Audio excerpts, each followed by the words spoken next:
அச்சம் தவிர்த்து ஆண்மை தவறாமல் ஏறு போல் நடந்து கொடுமையை எதிர்த்து நின்று சரித்திர தேர்ச்சி கொண்டு சாவதற்கு அஞ்சாமல் சீருவோர் சீரி செய்வது துணிந்து செய்து சொல்வது தெளிந்து சொல்லி நெற்றி சுருக்கிடாமல் நேர்பட பேசி நையப்புடைத்து பிணத்தினை போற்றாமல் புதியன விரும்பி பெரிதினும் பெரிது கேட்டு போர்த்தொழில் பழகி மானம் போற்றி ரௌத்திரம் பழகி வீரியம் பெருக்கி வெடிப்புற பேசி வைய தலைமை கொண்டு தமிழாலும் தமிழுக்காகவும் வாழ்ந்தானே ஒருவன்.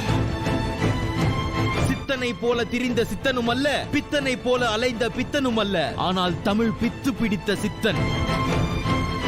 சூரிய துண்டுகள் இவன் இரண்டு கண்கள், வீரத்தின் கூர்மை இவன் மீசை, மொழியின் மகுடம் இவன் முண்டாசு, கோவத்தின் நிறம் இவன் திலகம்.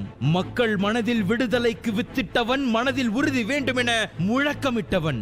நான் வீழ்வேன் என்று நினைத்தாயோ என்று கர்ஜித்தவன், செங்கோலை வீழ்த்த எழுதுகோலுக்கு சக்தி கொடுத்தவன், திண்ணிய நெஞ்சம் வேண்டும் என தினம் தினம் சொன்னவன், மோகத்தை கொன்றுவிடு இல்லை என்றால் மூச்சை நிறுத்திவிடு என்று எச்சரித்தவன், சாதி எனும் சாவுக்கு சவுக்கடி தந்தவன், சறுக்கி விழும் மனிதனுக்கு சரித்திரமே நீதான் என்றவன், சொல்லிச் சென்றவர்கள் மத்தியில் சொல்லிச் செய்தவன்.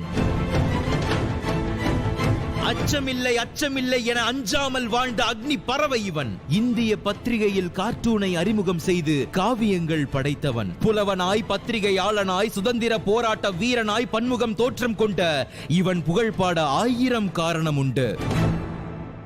பாரதியை நாம் கொண்டாடும் போது தமிழ் தன்னைத்தானே கொண்டாடிக் கொள்கிறது.